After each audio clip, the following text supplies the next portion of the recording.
today ay day off ko na naman. So, 9 na. Ay, 10 na pala. 9 ako nagising. So, pupunta siguro muna ako sa supermarket. Bibili ng mga ingredients ng sotanghon.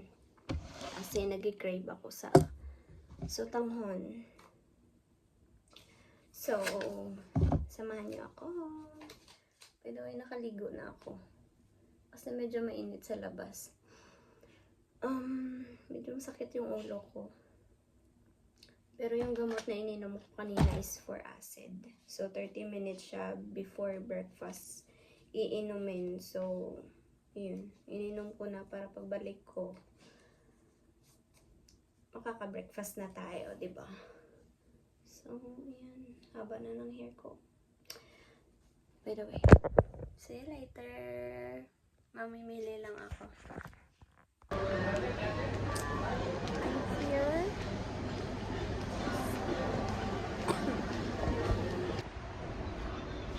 So, pupunta ako ng Viva. Bibili ako ng chicken.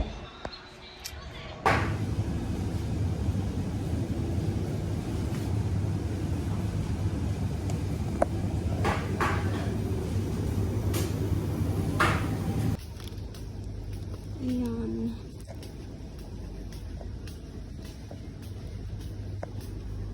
Let's go home.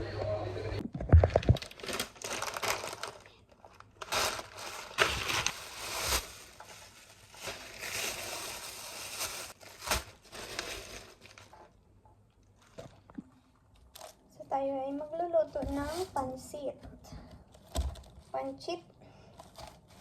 Kasi, nag-crave ako ng pansit. Meron tayo ditong repolyo. Binili ko. Ang mahal ng mga bilihin ngayon. Hugasan muna natin lahat. Para hindi na tayo maghuhugas mamaya.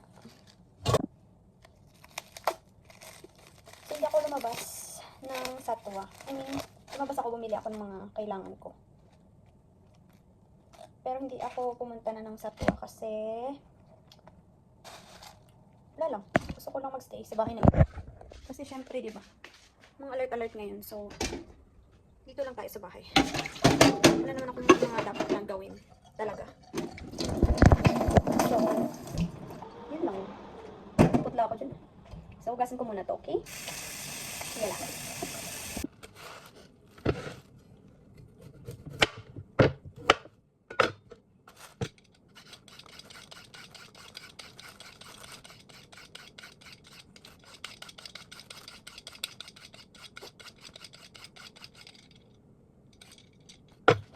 So, i-time-lapse ko muna kayo.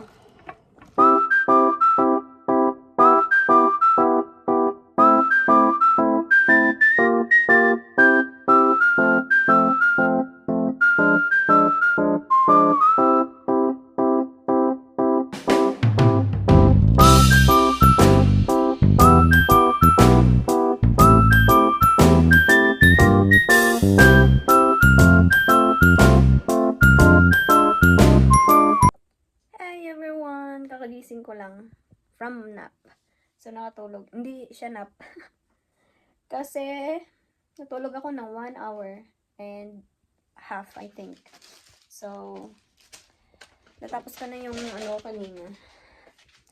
Nawalan kasi ako ng tawag na ito, ng memory sa phone.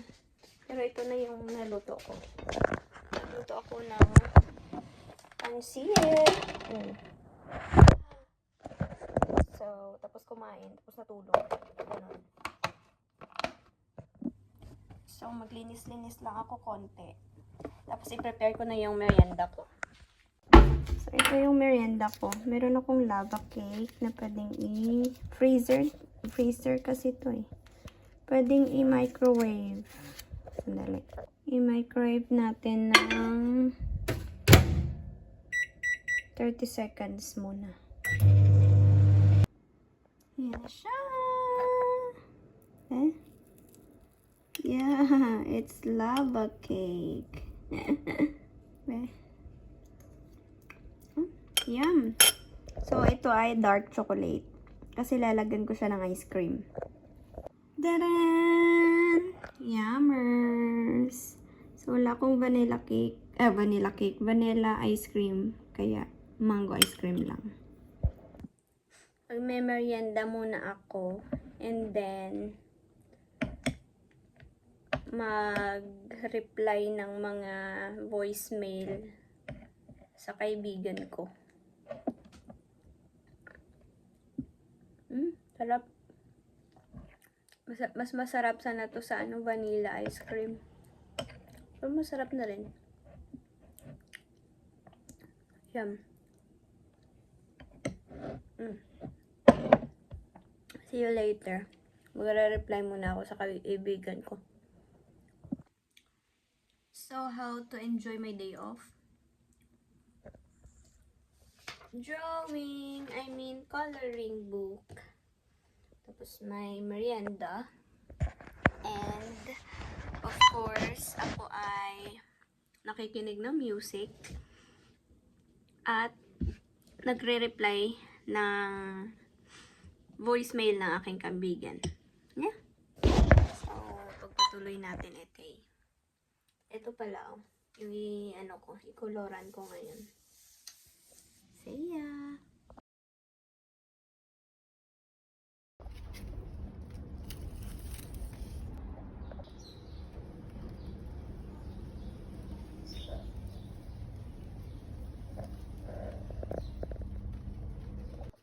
Fresh na fresh!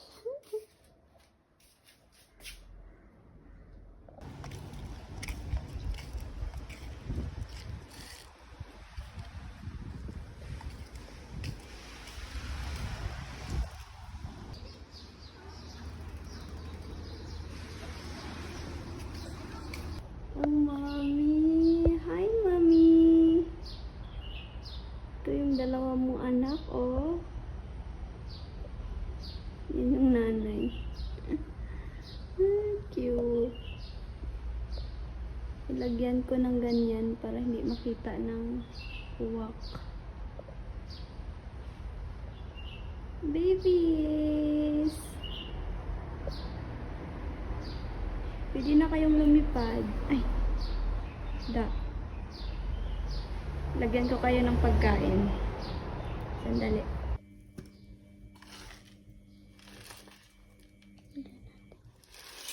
Ay, tanga. Ito na nga lang. Messy. Buti hindi pa ako nakalinis.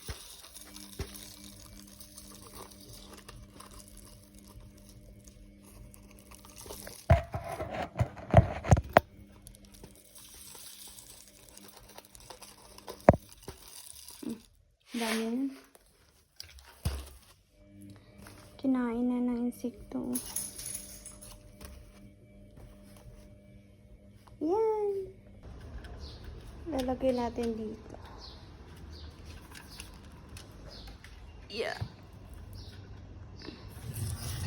Inubos ng insekto yung iba. Pero ito, okay pa naman.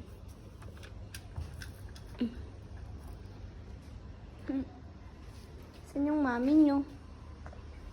Asan ang mami nyo? Gusto nyo na bang lumipad? Ha? Lipad na lipad. Kaso parang uulan.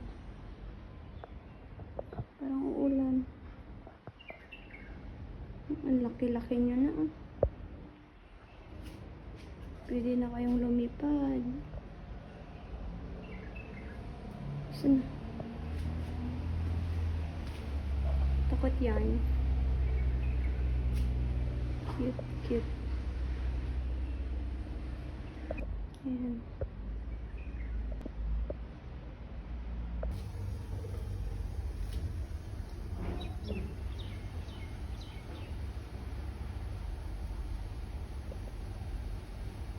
Pakabusog kayo. Mommy and Daddy. Ang babies niyo dito. Naghihintay ng food.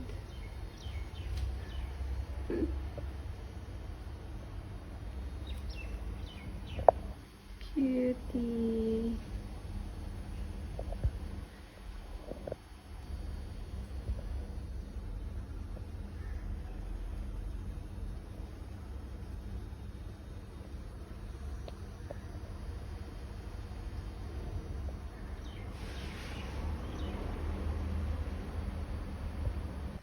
Hello.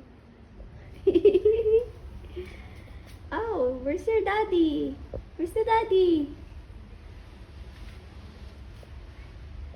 So cute. Hi everyone, good morning. So today ay March 30, 2026 and it's already 31 days of war here in UAE. Kagabi, meron kaming narinig or hindi normal na pagsabog kagabi. As in, sobrang lapit talaga. Sobrang lapit ng explosions, ng interception. And siguro, pag-send nila ng alarm, ng alert, ay sumabog agad. So, I think it's 1 minute, 2 minutes, sumabog agad. Sobrang lakas. Hindi siya yung normal na pagsabog before na naririnig namin. Hindi. As in, sobrang lakas niya talaga. Ang lakas-lakas. Parang feeling mo may tinamaan na something, na building or whatsoever. So, ewan ko kung ano na naman yung pinupuntirya nilang tamaan. Pero kahapon, nung naglakad kami kay Ella, is meron din kaming narinig na 4 na putok.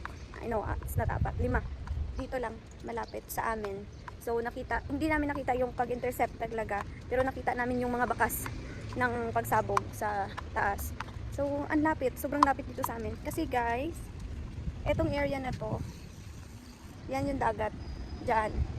So, next nyan, Iran. Malapit kami talaga sa Iran. So, I mean, yeah. Dito kasi sa amin, side kasi kami ng dagat. So, kami talaga yung medyo malapit talaga dito sa dagat. Ay, sa Iran. Well, whole UAE naman malapit. Pero kami yung mas malapit na next talaga ng Iran kung iisipin. Wala na akong maisip na kung ano pa.